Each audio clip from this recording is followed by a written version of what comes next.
Hello friends, welcome to our channel Knowledge Amplifier, and in this particular video I am going to discuss one very interesting and frequently used cross-validation technique which is called k-fold cross-validation.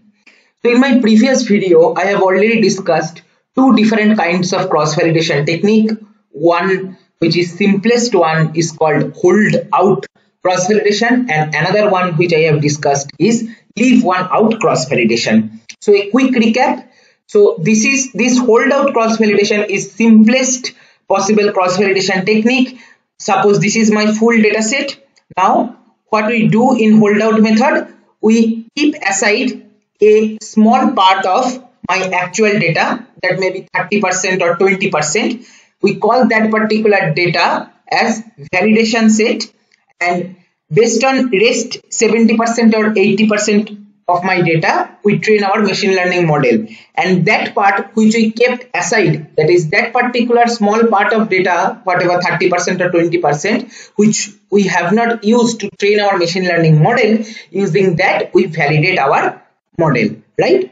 We check how much accurate our model is created or able to capture the pattern, right? So this is hold out cross validation. This picture completely explains the whole story. This is my full data set. So what we do here, training set might be 70% or 80%, test set will be 30% or 20%, right? But the condition is they should not overlap. Okay, that is not a single test data point should come in training data point, neither a single training data point should go to test data point, right? So this is hold out, but we have seen some disadvantage of this particular algorithm, like it is highly dependent on what is present in training data and test data, right? That is splits, that is training and test splits, whatever we are doing randomly, that might not be a good representative of our complete data.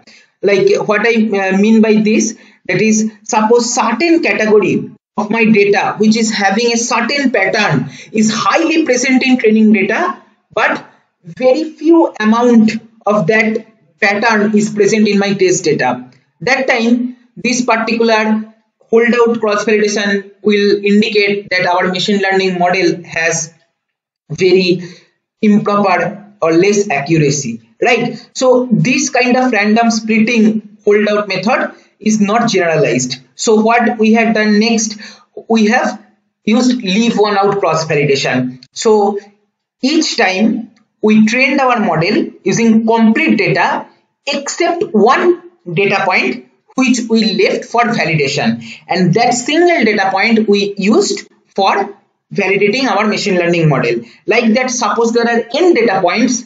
So what we had done for leave one out cross validation, that is, we created the model or we trained the model n times. Okay, each time if we are having n data points, then each time using n minus 1 data point we have trained our model, and the left out, using the left out data point we have validated our model.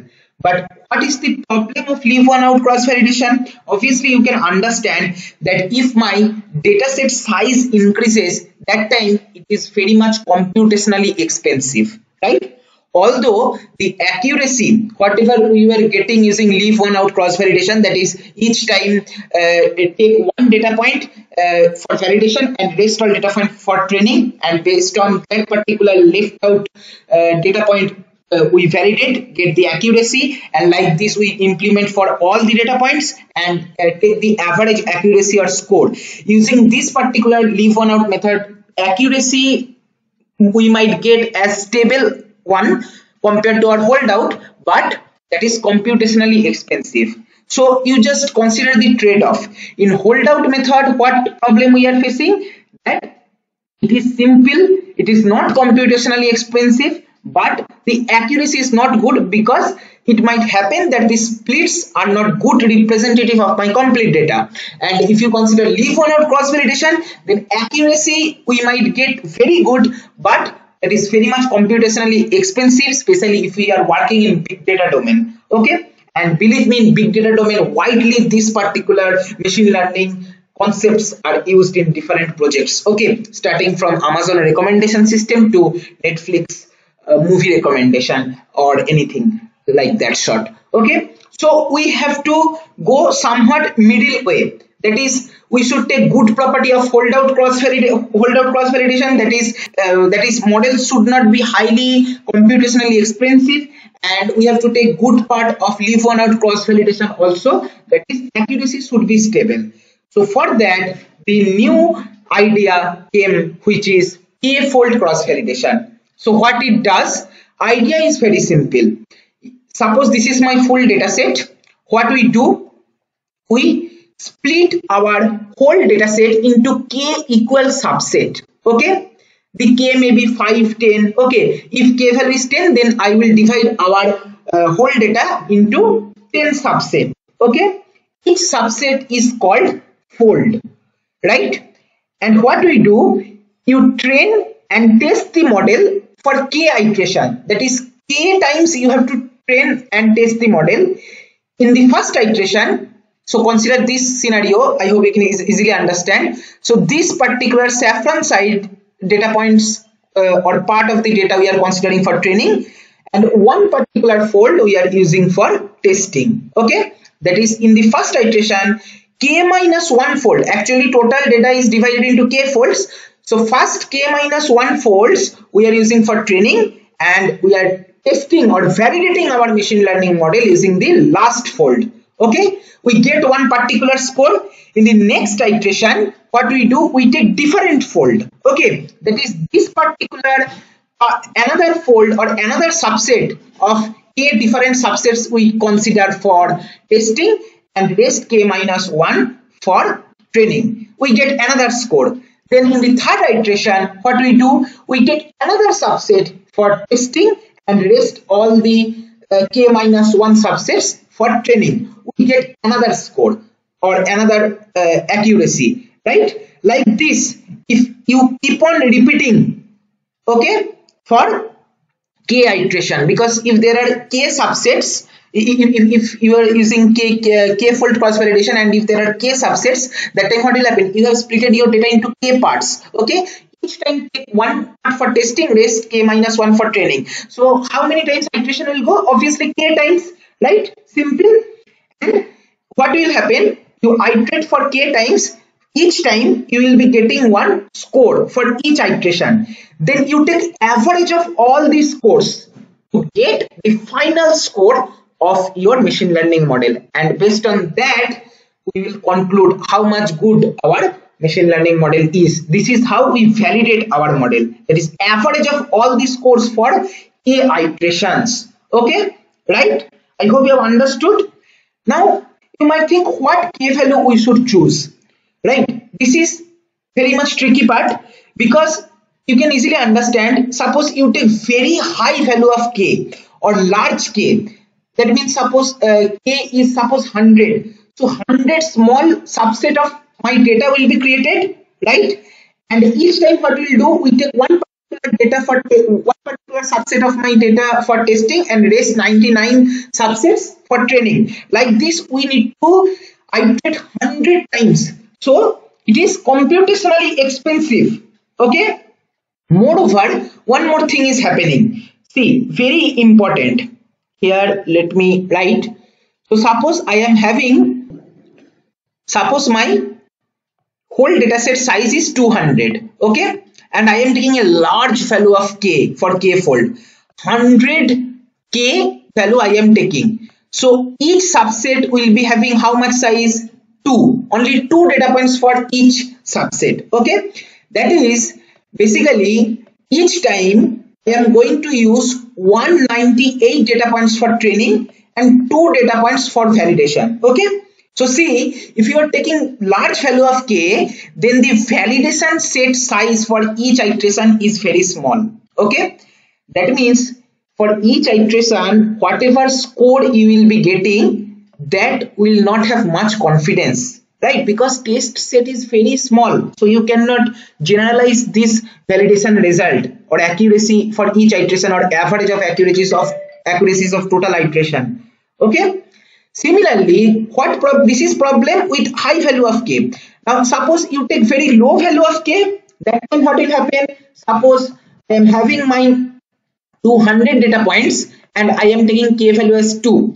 That time basically we are using 100 data points for training and 100 data points for testing. Okay, but this is also not a good split. I hope you can understand from the fundamental concept of machine learning. That is, training data and testing data almost same. Okay, not much information for training. Okay, so if k value is small, what will happen? That is, it will not include more data points for training. That will be another problem. Okay, so better to take a moderate k value, neither very high nor very less. Okay, so generally depending on use case, k depends, but generally what we do, we prefer k value 5 or 10. Okay, that is, we divide our whole data set into k subsets, 10 subsets, then 9 subset we use for training and 1 subset we use for testing. Like that we do for all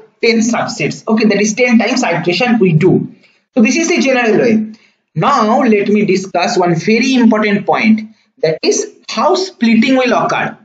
So simply you can understand from this particular data. Suppose this is my data 0.1, 0.2, 0.3, 0.4, 0.5, 0.6. Okay, and suppose my k value is 3.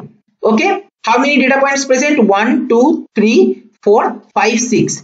So how many models we have to iterate? So 6 data points, right?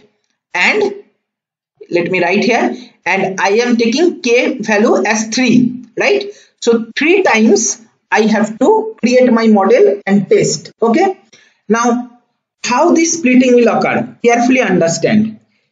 You take random data point, no problem, for each subset, but the subset should be non-overlapping. Okay, so k value 3 means 3 subset will be created, right? So here I am creating 3 subsets. So suppose in first subset I am just showing one instance. Okay, it is not like that it will be only satisfied. I am taking this data point and this data point randomly chosen. Okay, then in the next fold, suppose 0.4 I am taking and 0.3 I am taking, that is these two, and in the next 0.1, that is my first data point, and next one is 0.6. So see, we have created 3 folds, but they are non-overlapping. Very, very important. That is, one particular sample, one particular data point is belonging to, suppose this particular fold, first fold, it is not appearing in some other fold. Very, very important. That is non-overlapping k subsets we create. So 3 different models we will be creating. So how it will occur? So in the first model, we will use these 2 fold for training. There is 0.5, 0.2, 0.4, 0.3. All these 4 data points for training and these 2 data points for testing. Okay, that is, we have left this one and these 2 for training. Okay, this one is for validation. In the next iteration, we might use these 2. Okay, for training, and we will leave this one. Okay, and in the next iteration what we'll do, we will take this one and this one for training and this one for testing. Okay, so like this 3 different models will be creating, 3 different accuracy scores will be getting. We'll be taking average of all these scores to get the final score. This is the concept of k-fold cross validation. Okay, I hope you have understood this. What is the effect of choosing small k value, large k value? I hope you have understood. This is all for this video. Thank you for watching.